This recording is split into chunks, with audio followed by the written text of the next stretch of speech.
Kondisi pasar yang tidak menentu akibat konflik geopolitik membuat investor harus berhati-hati menata portofolio mereka.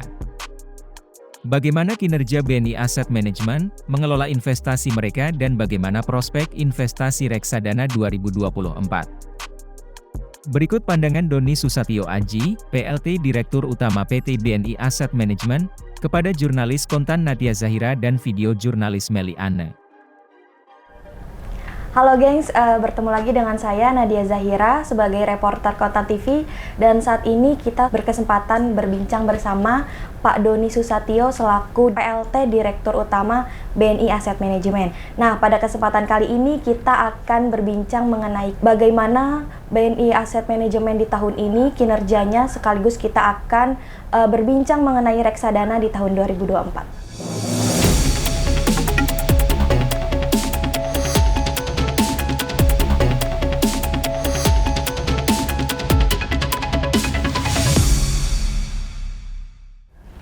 Halo Pak, selamat siang. Selamat siang, Mbak Nadia. Iya Pak, Pak bisa dijelaskan proyeksi kinerja BNI Asset Management di tahun ini seperti apa? Ya, makasih Mbak Nadia. Jadi memang pasca pemilu, kemudian dengan tingginya isu-isu global, apakah itu dari Timur Tengah maupun dari China, kita harus berhati-hati Mbak sekarang ini. Tidak perlu terlalu agresif ya dalam hal ekspansi perusahaan gitu di segala sektoral. Tidak hanya di aset manajemen sih sebetulnya. Makanya banyak korporasi-korporasi yang biasa mengeluarkan obligasi itu menunda atau mereschedule dulu gitu. Melihat kondisi pada saat ini gitu. Untuk kuartal pertama ini memang agak sedikit slow. Apakah itu korporasi, apapun itu pasar modal gitu. Karena ada tendensi dari pemilu di internal maupun dari global sendiri. Apalagi sekarang dengan 2 minggu ini perang Teluk nih, apa Iran maupun Israel ini nggak tahu kapan ya berhentinya gitu. Nah untuk BNI AM sendiri kita memang sudah ditargetkan oleh pemegang saham kita kenaikan AUM di 2024 ini sekitar 8-10% dari tahun 2023. Tahun 2023 itu target kita 32 triliun, sedangkan nanti di tahun akhir 2024 itu sekitar 34,2 triliun. Kita nggak terlalu agresif karena tadi bahwa pemegang saham juga menentukan itu karena melihat dari bisnis secara global. Di samping itu pula kita juga tahu gitu bahwa yang membuat juga sektor pasar modal ini agak sedikit melemah atau melambat dari segi regulasi. Karena regulasi ini juga sangat rigid sekarang gitu, dikarenakan dahulunya atau tahun-tahun yang terdahulu itu banyak yang disalahgunakan oleh para pelaku sendiri gitu, dan imbasnya sekarang menginstruksikan untuk membuat regulasi yang sangat rigid. Tapi kita tetap ada di sisi bisnisnya kebaikan, yaitu tadi pasti kan kalau ada hal yang kurang baik gitu pasti nanti akan terjadi yang lebih baik lagi gitu. Itu sih positifnya seperti itu Mbak. Oke Pak.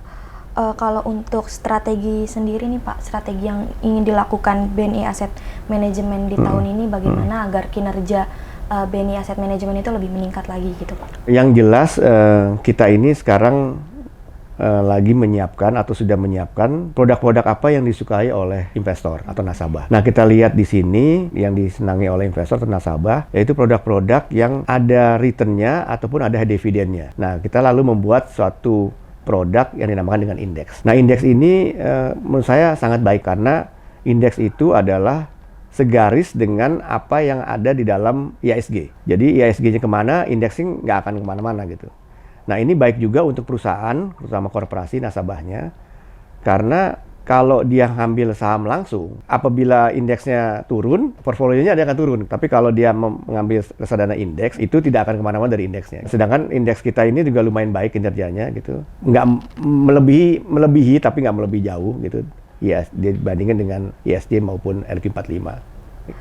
Lalu target apa aja sih Pak yang ingin dicapai BNI Asset Management di tahun 2024 ini gitu Pak? Tetap kita, yang tadi saya katakan bahwa kita ini ada unggulan-unggulan produk. Kita sudah kerjasama dengan indeksnya dengan MSCI, kita kerjasama juga dengan Pevindo. Dua institusi besar ini, satu global, satu lokal. Menurut saya ini baik karena nama besarnya mereka itu sudah ada gitu. Dan memang supportnya mereka itu sangat baik. Dan kita lihat juga kinerjanya gitu, indeks MSCI juga lumayan baik dan diminati oleh nasabah. Untungnya lagi kita dengan zaman digital ini gitu, anak-anak muda itu sekarang sudah paham sekali Mbak dengan reksadana gitu. Dan mereka itu dengan mudahnya meng-search gitu di kolom digital itu sehingga bisa mendapatkan informasi-informasi yang kira-kira reksadana mana yang baik, indeks yang mereka ambil gitu Pak.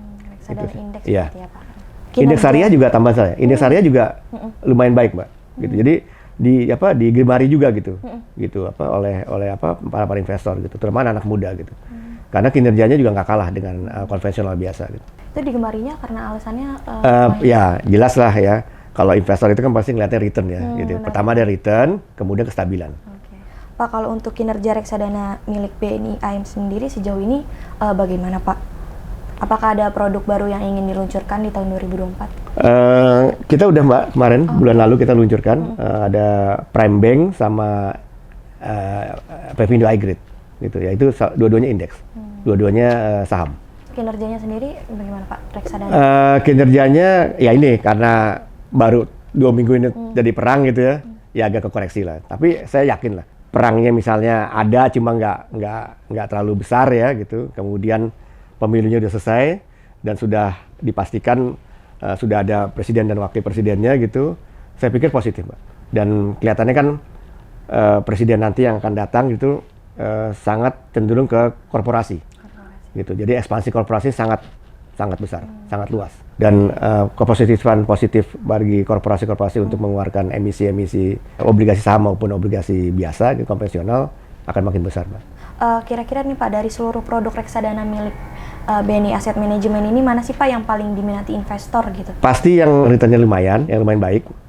Pasti juga yang stabilannya juga baik. Nah, indexing Mbak yang karena sudah teruji Mbak gitu. Jadi kalau pada saat ada turbulence gitu, ada gonjang-ganjing, ada volatile, indeks yang bisa meredam itulah. Jadi investor melihat itu gitu. Dan itu gampang sekali di-search fintech kestabilan dari kinerja masing-masing fund gitu. Lalu nih Pak, kalau untuk target AUM milik BNI Asset Management sendiri dengan adanya kepastian pemilu saat ini berapa sih Pak? Kita konservatif dan ke arah moderat lah gitu. Kayak kemarin kita 2 fund itu kita mentargetkan dalam setahun ini 100 Mbak. 100 miliar gitu. Dari target itu kira-kira apakah bakal tercapai? Insya Allah tercapai Mbak. Insya Allah tercapai. Jadi karena kan tadi saya bilang positifnya dari market gitu ya. Mudah-mudahan perangnya nggak lama Mbak. Ini dengan catatan ya, disclaimer-nya. Mudah-mudahan perangnya nggak lama gitu. Kemudian terpilihnya presiden dan wakil presiden sudah jelas gitu ya. Positif. Oke Pak. Karena satu negara ya Mbak ya, ini sedikit aja Mbak tambahan. Satu negara itu dilihat dari capital marketnya. Jadi capital di Indonesia itu dengan jumlah populasinya 280 juta penduduk gitu ya. Investor global yakin bahwa Indonesia masih menjanjikan.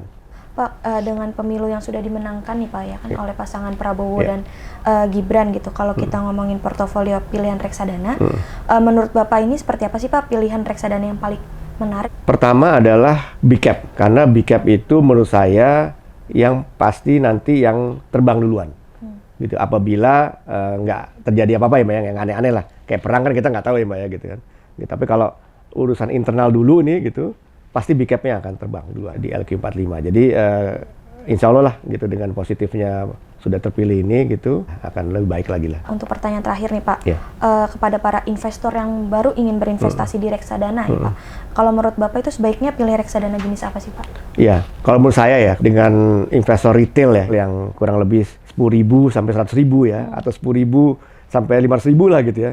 Indeks saham sih boleh, atau indeks syariah juga boleh dilihat. Kita ada Ardani, kemudian Prime Bank dan iGrid yang boleh dilihat. Selagi Serikati. Tapi intinya adalah bukan produknya sih, sebetulnya adalah apa kira-kira yang cocok. Karena kalau menurut saya investasi itu jangan dipelototin, jangan keluar masuk. Jadi diemin aja gitu. Bukannya saya mengecilkan nominal. Kalau cuma 10.000 sampai 100.000 tuh, menurut saya udahlah diemin aja lah gitu. Buat kita investasi di akhir tua.